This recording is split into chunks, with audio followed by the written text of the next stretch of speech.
전에 그 신명기 32장 7절 말씀을 보겠습니다.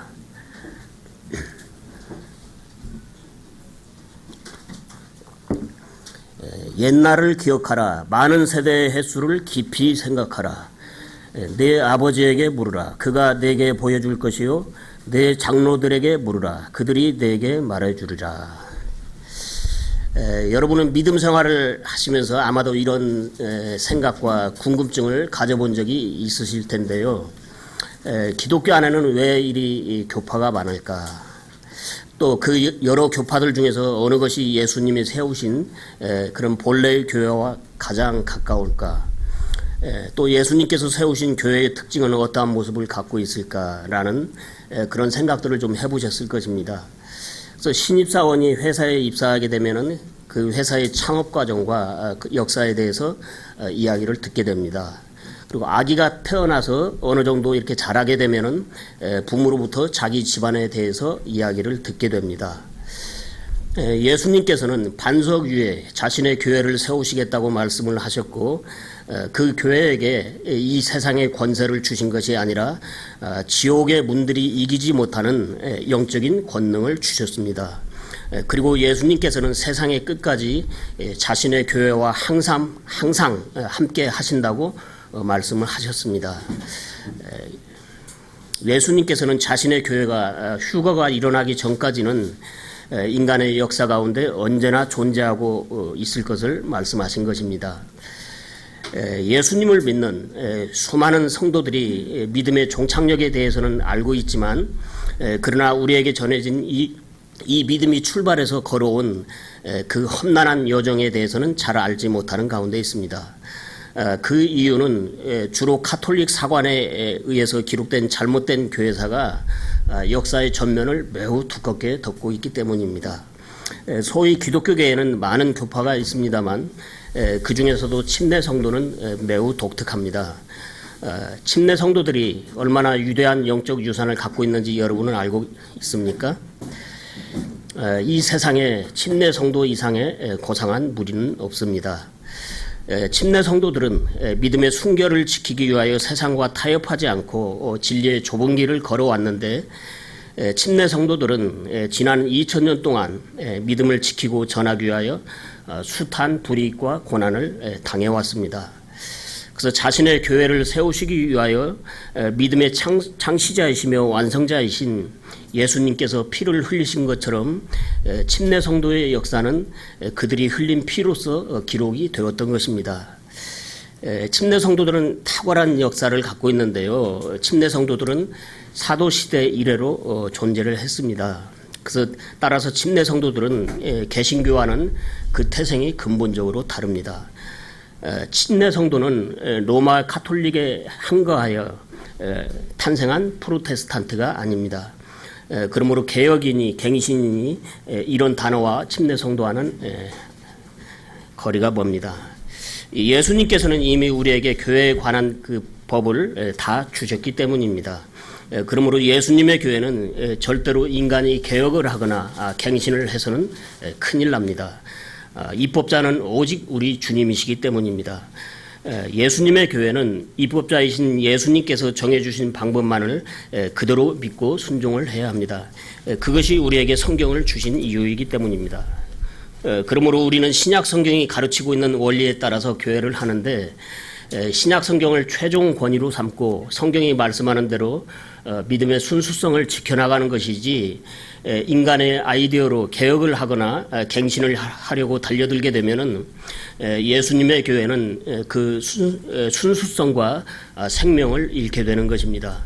따라서 인간의 지혜와 육적인 방법으로 영적인 것을 개선하려고 해서는 안 됩니다. 그래서 예레미야서 6장 16절의 말씀은 개혁이 아니라 옛 길을 따라서 걸으라고 말씀하고 있습니다. 그래서 우리는 새로 길을 내서 가는 것이 아니라 예수님께서 길을 내시고 걸어가신 좁은 길, 그리고 우리 믿음의 선진들이 갔던 그 옛 행로를 따라서 걸어가야 승리할 수 있습니다. 우리보다 앞서간 침례 성도들은 비록 다른 이름으로 불렸고 서로 다른 시대와 장소에 살았지만 진리의 그 좁고 험한 길을 따라서 신약 성경적인 교회를 이루어 믿음을 지키고 전파하며 살아왔습니다. 그 믿음의 선진들은 폴리시안, 몬타니스트, 노비에이션, 왈덴시스, 아나베프티스트, 베프티스트 등등 그들이 갖고 있는 그 명칭은 달랐지만 근본 교리와 원칙에 있어서는 신약 성경적인 믿음을 추구하는 초대 교회와 일치함을 보이고 있습니다. 침례 성도들을 근본주의자라고 부르기도 하며 또 성경신자라고 부르기도 하는데요. 근래 우리나라에서는 근본주의 진영에 들어온 그 다른 믿음을 가진 그 사람들 때문에 그 다른 믿음을 가진 사람들이 들어와서 그 정체성을 좀 흐려놓은 적이 있습니다. 그래서 2007년 가을에 한번 그 분리가 일어난 적이 있습니다. 그래서 침례 성도들은 세상과는 그 분리를 추구하며 사람들의 이익과 영합하지 않는 특성 때문에 교회사적으로 역사의 표면을 차지하지는 못했지만 신약 성경적인 믿음의 고유한 특징을 갖고 그것에 충실하였던 교회들이 모든 시대에 존재하고 있었던 것입니다. 그래서 예수 그리스도의 복음은 이 세상의 종교에 속한 것이 아니기 때문에 예수님은 자신의 교회에 지상의 영광이나 세속적인 그런 권세를 부여하지 않으셨습니다. 그러므로 예수님의 교회는 어떤 제도나 국가 정부의 도움을 바라지도 않았으며 잘못된 유정자의 폐위를 요구하지도 않았습니다.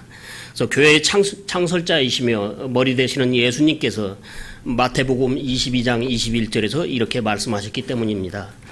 그런즉 카이사르의 것들은 카이사르에게, 하나님의 것들은 하나님께 바치라. 그래서 당시 로마 황제인 카이사르는 이 세상의 지배자로서 예수님은 세속 정부와 교회가 분리해야 함을 명령하셨습니다. 따라서 예수님의 교회는 영적인 교회이므로 세속적인 정부와 싸우거나 그들과 손을 잡지 않았습니다. 그러나 그 성도들은 세상의 법률과 정부를 존중할 것을 배웠습니다. 그래서 우리 교회도 그와 같은 믿음을 가지고 가르치고 있지 않습니까?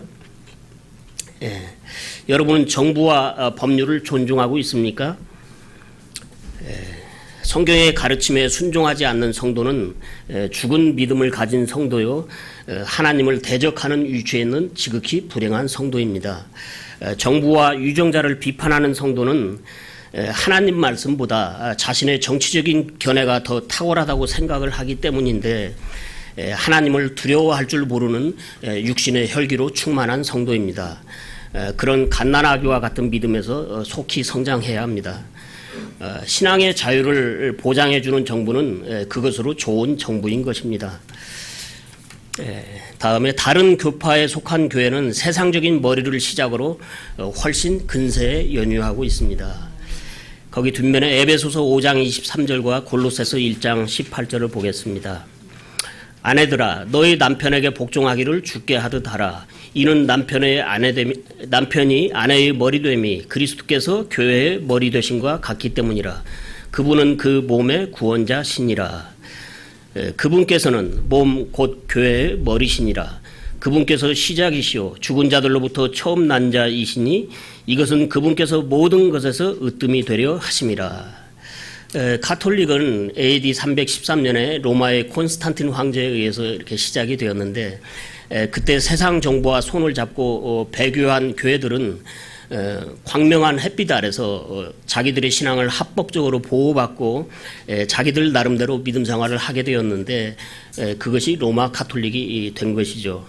이것이 타협, 결혼이라는 의미를 가진 버가모 교회 시대에 이루어진 일입니다. 예수님의 신부인 교회가 믿음의 정절을 지키지 못하고 이 세상과 눈이 맞아서 결혼을 해버리고 말았습니다. 그들은 신랑 되시는 예수님을 버린 것입니다. 그러나 이때 믿음을 지키기 위하여 하나님 말씀에 충실했던 그 작은 무리들은 핍박을 피하여 지하로 숨게 되었던 것입니다.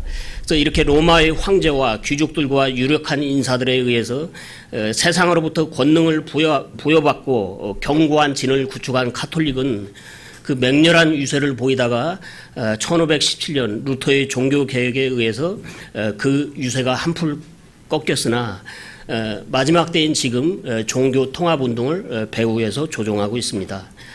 그 다음에 루터교는 루터가 창시자이며 1520년 독일에서 시작되었습니다. 그리고 영국의 성공회는 1534년에 헨리 8세에 의해서 시작이 되었습니다. 그리고 장로교는 1526년 유럽에서 존 칼빈에 의해서 시작되었습니다. 그리고 감리교는 1780년 요한 웨슬리에 의해서 역시 영국에서 시작이 되었습니다.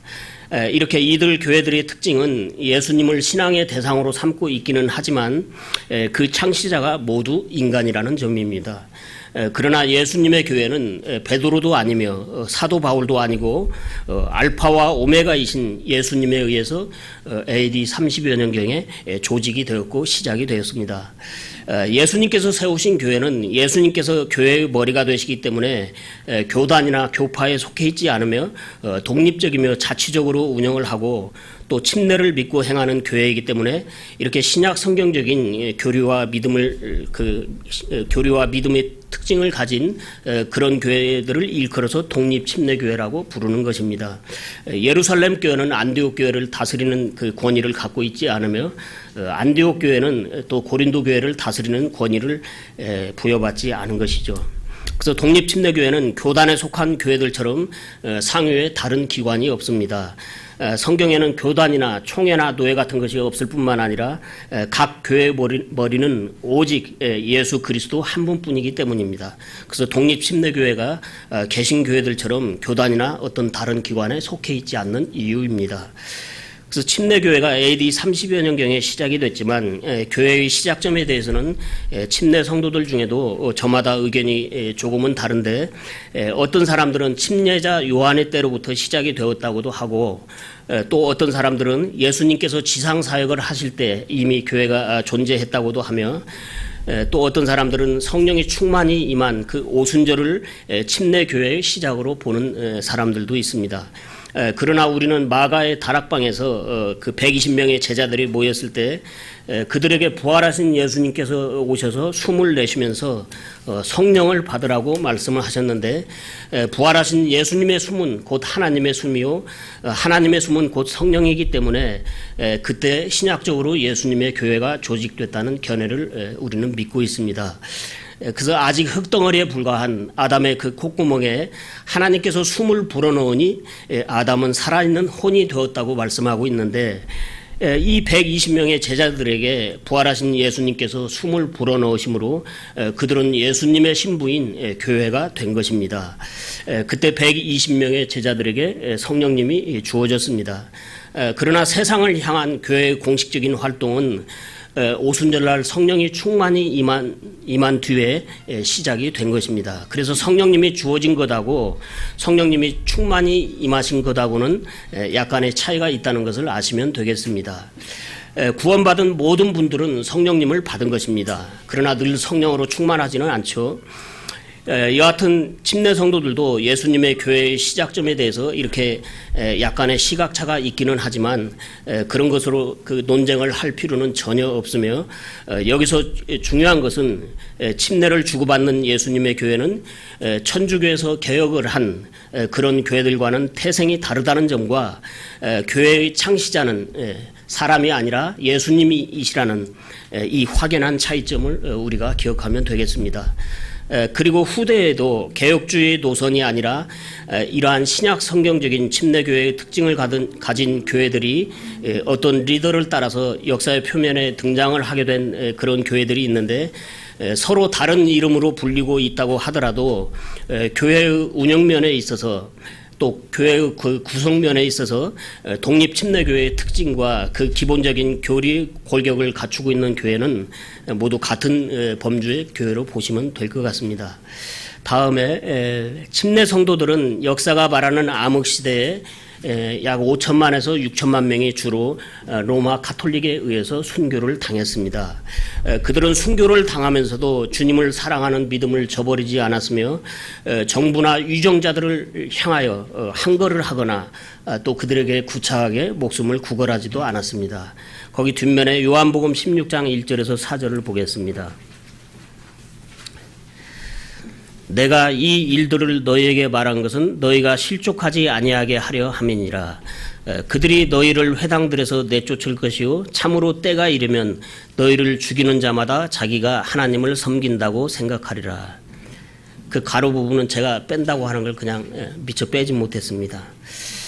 자, 그들은 하나님을 섬긴다고 살인을 하면서 하나님을 섬긴다고 하는데, 그러나 우리 하나님 말씀에는 뭐라고 말씀하고 있습니까? 하나님께서는 살인하지 말라고 분명히 말씀하셨습니다. 3절입니다. 그들이 너희에게 이 일들을 행하리니 이는 그들이 아버지와 나를 알지 못하였기 때문이라. 그러나 내가 너희에게 이 일들을 말한 것은 그때가 올 때에 내가 너희에게 이미 그것들을 일러주었음을 너희가 기억하게 하려 함이라. 또 처음에 내가 이 일들을 너희에게 말하지 아니한 것은 내가 너희와 함께 있었기 때문이니라. 우리는 그 과거의 그 역사를 통해서 이런 일이 일어났었다는 것을 우리는 알 수가 있죠. 그래서 당시에 예수님께서 이 말씀을 하신 것은 예언적인 말씀인데, 과거에 그런 무서운 핍박이 한번 성취가 되었고, 앞으로 이제 교회는 제외가 되겠습니다만은 대환란 시대 때 또 한번 이런 무서운 핍박이 있을 것입니다. AD 416년에 가톨릭에서 유아 침례가 법으로 제정이 되었는데, 가톨릭도 처음에는 침례를 줬습니다. 그러나 침례 성도들은 성경적으로 전혀 근거가 없는 유아 침례를 무시하고 예수님을 개인적으로 영접하고 구원을 받은 성도들에게만 재침례를 주었습니다. 그 때문에 유아 침례가 법으로 제정이 된 후인 10년 뒤 AD 426년에 10세기 이상이나 지속되었던 암흑시대라 불리는 무서운 그 핍박의 시대가 침례 성도들을 향하여 열리게 되었던 것입니다. 우리 믿음의 선진들은 불법적인 무리들로 간주되어 생명을 쫓는 원수들의 칼날을 피하여 지하로 숨을 수밖에 없었습니다. 그리고 침례를 주고받기 위해서 물가로 나왔다가 또는 지표에 들어온 거짓 형제들의 밀고로 발각이 되어서 이렇게 등등 침례 성도들은 이 세상의 권세를 가진 자들에 의해서 자신들의 생명을 믿음과 기꺼이 바꿨습니다. 그렇게 해서 12세기 동안 순교당한 침례 성도들이 자그마치 5천만에서 6천만 명이나 됩니다. 우리 믿음의 선진들의 안타까우며 가슴이 아프고 참 쓰라린 역사이면서도 자랑스러운 역사입니다. 이러한 침례 성도들의 영적 유산을 저는 자랑스럽게 생각합니다. 교회에게 맡겨진 복음은 교회의 창시자이신 예수님의 피로서 완성이 되었고, 그 복음은 또한 믿는 성도들이 흘린 피의 강물을 타고 우리에게까지 흘러온 것입니다. 여러분의 심장에는 예수님의 피가 발라져 있으며 여러분의 두 손에는 믿음의 선진들이 흘린 피가 묻어 있습니까? 제가 왜 자꾸 사도 바울이 전한 복음이라고 강조하고 있는 이유를 아시겠습니까? 사도 바울은 예수님께로부터 받은 그 복음을 이방인들에게 전하도록 선정된 사도였기 때문입니다. 그러므로 예수님의 참된 교회의 특징은 사도 바울이 전한 복음과 신약 성경적인 교리의 틀을 갖고 있는 교회들인 것입니다. 그러나 이러한 진리를 알 턱이 없는 가톨릭은 유대인들의 사도로서 로마에 갈 필요도 없으며 또 로마에 간 적도 없었던 가짜 베드로의 시체 위에 로마 가톨릭 교회당인 성 베드로 성당을 세웠습니다. 근데 로마 정부가 베드로를 로마로 압송을 해서 그곳에서 죽였는지는 그건 모르겠습니다. 그러나 유대인들의 사도인 베드로는 로마에서 근무할 이유가 전혀 없는 사도였습니다. 로마는 이방인들에게 복음을 전하라는 사명을 받은 사도 바울의 최후의 선교제였기 때문입니다. 그래서 유대인들의 사도인 베드로는 로마와는 아무 상관이 없습니다. 다음에 침례 성도는 비카톨릭적, 비개신교적 특징을 갖고 있다. 거기 예레미야서 6장 16절을 보겠습니다. 주가 이같이 말하노라. 너희는 길들 가운데 서서 보며 옛 행로들 곧 선한 길이 어디 있는지 물어보고 그 길로 걸으라. 그리하면 너희가 너희 혼을 위한 안식을 얻으리라. 그러나 그들은 말하기를 우리가 그 길로 걷지 아니하리라 하였으며. 많은 교회들이 그 영적인 위기와 침체를 겪을 때면은 성경으로 돌아가자는 그런 구호를 외치고는 합니다. 그들도 뭔가 심히 잘못되었음을 인식하고 있는 것이죠. 그러나 진실로 그들이 성경으로 돌아가자는 의미가 무엇인지 그것은 침례 성도가 생각하는 성경적인 의미와는 아주 다른 것입니다. 정말 성경으로 돌아가기 위해서는 그들의 구원관, 교회관 등 교리 전부를 완전히 다 바꿔야 하는데 그것은 불가능한 일인 것입니다. 이처럼 커다란 인식의 벽을 뛰어넘을 수 없기 때문에 아무리 결심을 하고 다짐을 하고 정성을 다해도 기본적인 믿음의 틀이 잘못된 가운데서는 그 틀에서 생산되는 모든 제품은 불량품이 나올 수밖에 없는 것입니다. 이 세상에는 서로 다른 교회들이 아주 많은데 그 믿음의 틀에 대해서는 전혀 생각하지 않고 그들은 모두가 우리 교회는 참된 교회라고 주장을 합니다. 여러분은 어떤 교회가 예수님의 참된 교회인지 구분을 하실 수 있으시겠습니까? 예수님의 참된 교회라는 것은 하나님 말씀을 받은 그대로의 특징과 교리를 가지고 있는 교회라야 참된 교회인 것입니다. 믿음의 틀이 올바라야 한다는 말씀입니다. 비록 소수이지만 모든 시대에도 이러한 신약 성경적인 믿음과 특징을 가진 교회들이 있어 왔던 것입니다. 그러나 오늘 우리 그 주변을 보면 성경에서 이탈한 교회들이 얼마나 많습니까? 믿음의 틀이 잘못되어 있는 그런 교회들, 신약 성경적인 믿음과 교리에서 벗어난 그런 교회들은 예수님께서 염두에 두고 세우신 교회가 아닙니다. 성경으로 돌아가기 위해서는 먼저 올바른 믿음의 틀을 갖추어야 합니다. 그래서 바른 믿음의 틀을 갖추기 위해서는 믿음의 선진들이 걸었던 그 옛 행로, 그 선한 길이 어딘지 알아보고 그 선한 믿음의 코스로 들어와야 합니다. 그 코스를 완주한 믿음의 선진들 중에 하나인 사도 바울을 통해서 주신 하나님 말씀으로 교회의 교리를 세워야 합니다. 그 선한 길은 우리의 선한 목자 되시는 예수님이 걸어가신 그 길입니다. 그 길은 십자가를 지고 가는 길입니다. 그 길은 세상과 세상의 영광과 분리된 그런 길입니다. 그 길은 세상과 영합하지 않는 길입니다. 그 길은 박수도 없고 환호도 없으며 외롭고 고독한 길입니다.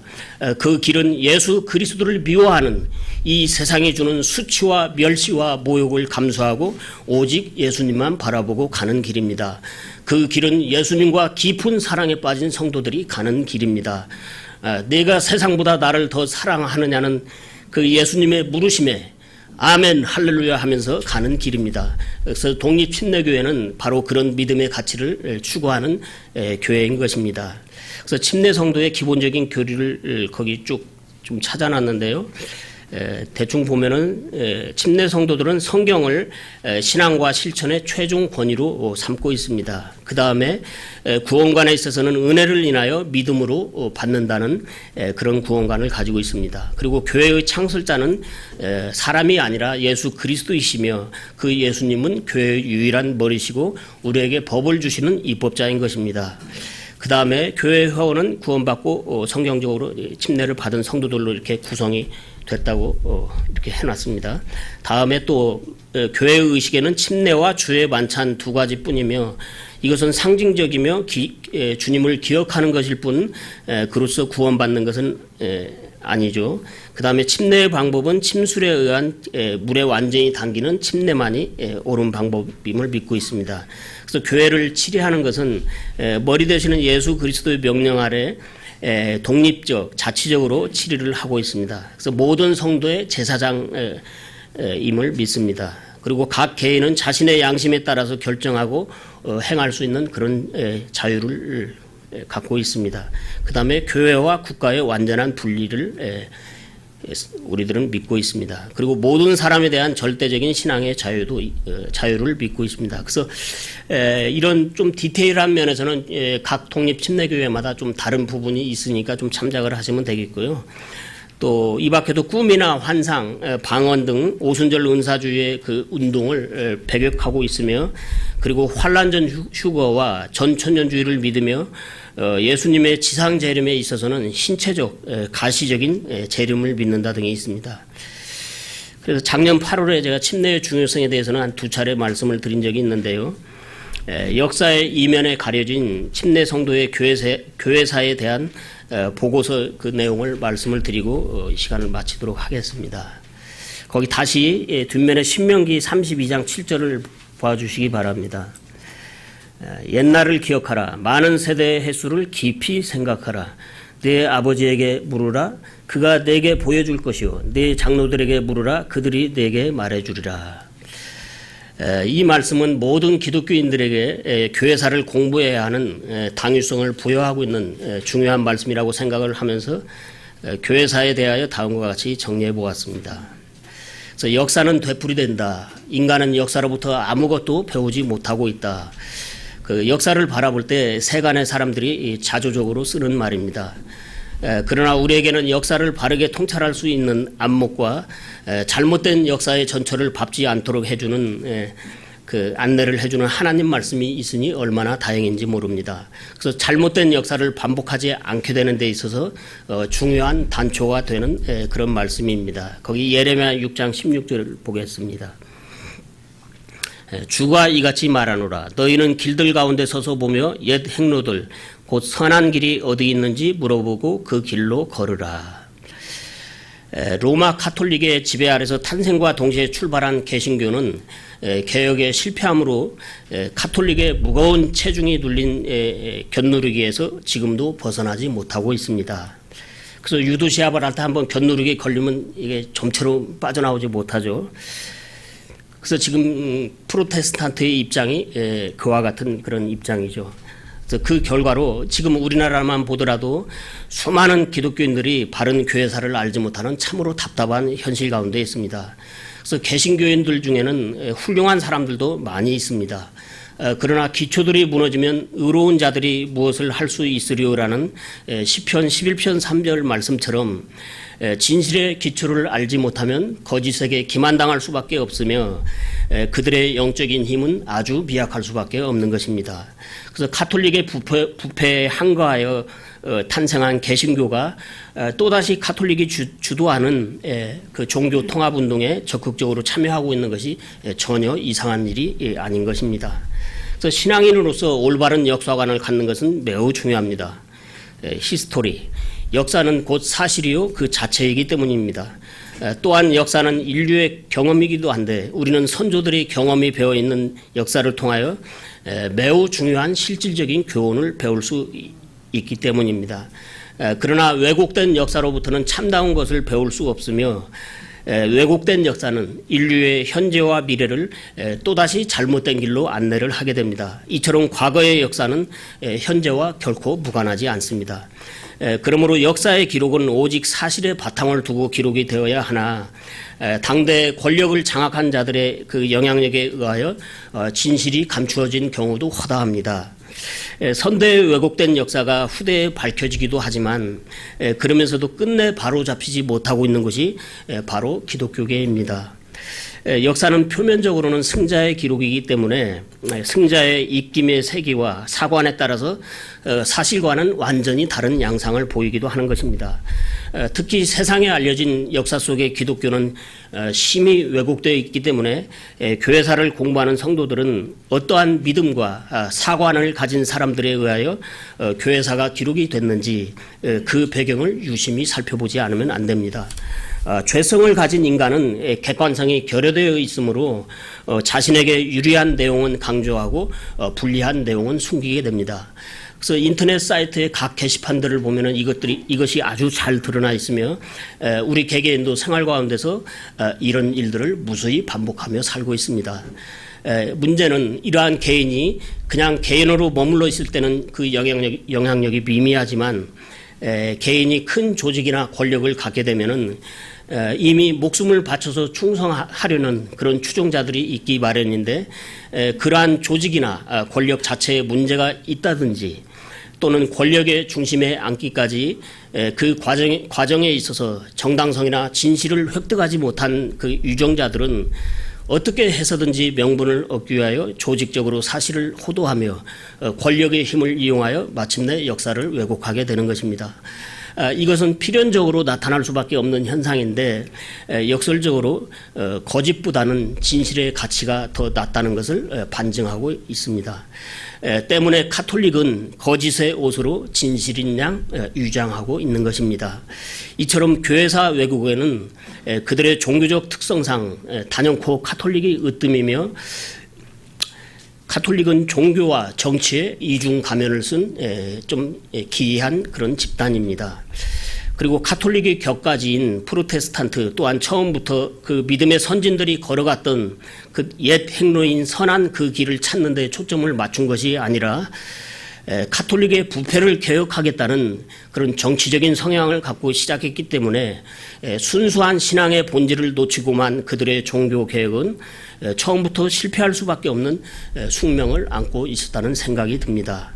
그래서 옛 바벨론이 로마의 권력을 이용하여 버가모 교회의 둥지 안에서 탄생시킨 괴물 카톨릭은 원천적으로 오염된 부패의 온상에서 순결한 성도들의 피와 살을 먹고 양육된 가장 큰 이단 종교로서 종교는 아무리 개혁을 해도 종교이기 때문입니다. 거기 예레미야 13장 23절을 보겠습니다. 에티오피아 사람이 자기 피부를 표범이 자기 반점을 변하게 할 수 있겠느냐? 그리할 수 있을진데 악을 행하는 데 익숙한 너희도 선을 행할 수 있으리라. 예레미야 13장 23절은 성경의 독자들에게 반문을 하고 있는데 이 말씀의 원리에 유념하시기 바랍니다. 여러분, 기독교 신앙은 개혁을 한다고 해서 될 문제가 아닙니다. 종교 개혁자들은 위대한 도전을 했지만 출발점인 위치 선정을 잘못했습니다.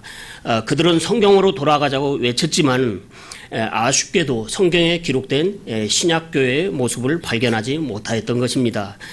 그들은 성경을 좀 더 연구하여 예수님께서 세우신 신약 성경적인 교회를 시작했어야 했습니다. 기독교는 로마의 카톨릭에서 나온 것이 아니라 한 유대인에게서 나온 것이기 때문입니다. 그렇습니다. 예수님께서 창시하신 본래의 기독교는 절대로 사람이 손을 대거나 개혁을 해서는 안 되는 것입니다. 예수님께서 세우고 정하신 그대로 해야 합니다. 오직 예수 그리스도만이 입법자와 재판장이시며 교회는 준행자이기 때문입니다. 우리 주 예수님께서는 자신의 교회에 결코 입법적인 권한을 주신 적이 없습니다. 그런데도 카톨릭과 개신교는 각종 종교 행사 및 각종 회의를 통하여 얼마나 스스럼 없이 입법적인 결정을 하는지요. 정녕 그들은 교회의 머리 되시는 예수 그리스도보다 더 위에 있는 것입니까? 신약교회 성도들의 그 피를 마시고 몸집을 불린 종교 괴물 카톨릭에 대해서는 더 말할 필요가 없으니 개혁자들의 문제점을 좀 더 이야기하고 싶습니다. 그들은 예수님께서 창시하신 본래의 기독교를 그러니까 신약교회를 알지 못했습니다. 그래서 앞에서도 잠깐 언급했지만 이 점을 다시 말씀드리는 이유는 자기들의 개혁을 뒤에서 도운 고마운 그 침례 성도들을 카톨릭이 그러했던 것처럼 그들도 핍박을 했기 때문입니다. 그래서 첫 단추를 잘못 끼운 결과입니다.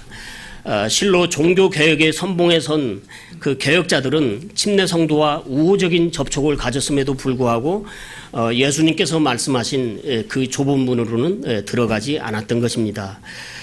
침례 성도로 이루어진 신약교회의 문은 좁지만은 누구든지 들어올 수 있도록 교회가 시작된 날로부터 휴거되기 전까지는 항상 문이 열려 있습니다. 우리 주 예수님께서 세우신 신약교회는 교회사 2000년 동안 무서운 박해를 당할 때에도 단 하루도 문을 닫거나 그 명맥이 끊어진 적이 결코 없었습니다. 그래서 이에 대해서 누군가가 한 말이 생각나는데요. 침례교도 그들은 때로 역사에서 사라진 것처럼 보이기도 하였으나 마치 땅속을 유유히 흐르는 강물처럼 끊임없이 존재하였던 것이다. 어떤 사가가 침례 성도에 대해서 이렇게 평가를 했습니다. 예수님께서 그런 자신의 교회에 대해서 하신 말씀입니다. 거기 마태복음 16장 18절을 보겠습니다. 또 내가 네게 이르노니 너는 베드로라. 이 반석 위에 내가 내 교회를 세우리니 지옥의 문들이 그것을 이기지 못하리라.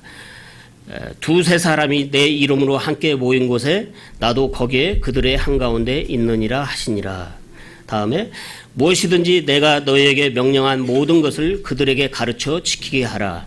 보라, 내가 세상의 끝까지 항상 너희와 함께 있느니라 하시니라. 아멘. 자, 여러분은 예수님께서 자신의 교회에게 하신 이 말씀을 믿으십니까? 다음은 그 피 흘린 발자취에서 인용을 했는데요. 트렌트 종교회의 의장 카디날 호시우스가 한 말입니다. 만약 침례교도들이 과거 1200년 동안에 비참한 고통을 겪지 아니하였거나 칼로 죽임을 당하지 아니하였다면 그들은 모든 개신교회들보다도 더 많은 수요로 가득 차 있을 것이다. 그래서 이 1200년이라는 기간은 종교개혁이 일어나기 전에 로마 천주교가 감히 상상할 수도 없는 가장 참혹한 방법으로 침례 성도들을 핍박했던 그 시대를 말하는 것입니다. 결론을 맺겠습니다. 대체로 모든 일에는 공과가 있기 마련입니다. 그래서 종교개혁 또한 전혀 무효에 그친 것만은 아니었으니 중세에 맹유를 떨치던 카톨릭의 유세를 꺾어놓은 점에 있어서는 매우 긍정적으로 평가할 만하다고 하겠습니다. 그리고 이외에도 개혁자들이 바른 성경을 사용함으로써 이후 킹제임스 성경이 일반인에게도 널리 보급되는 그런 교두보 역할을 하게 됨으로써 그 암흑시대의 종지부를 찍는 여명으로 다가왔으나 후에 카톨릭의 반격으로 변개된 성경이 다시 확산된 것은 무척 안타까운 일입니다. 그래서 어쨌든 흐려도 날은 밝았습니다. 그래서 끝으로 개혁자들이 바른 성경을 가지고 있었음에도 끝내 종교개혁의 과업을 완수하지 못했다는 점에 그런 점을 생각해 볼 때 우리 역시 바른 성경을 가지고 있다는 것은 대단히 중요하고 분명히 축복이지만 그러나 그것은 우리가 신앙생활을 하는 데 있어서 가장 기본적인 조건 중 하나를 갖추었을 뿐으로 우리도 하나님 말씀을 순수하게 받들고 준행하는 것 외에 다른 이질적인 동기가 개입되지 않도록 철저하게 주의를 하지 않으면 안 되겠습니다. 그래서 이상으로서 침례 성도로서 예수님께서 흘리신 피로 창시하신 그 신약교회와 그 믿음을 지키고 전하기 위하여 우리 믿음의 선진들의 피로 기록된 진정한 교회사를 자랑스럽게 생각하면서 이만 마칩니다.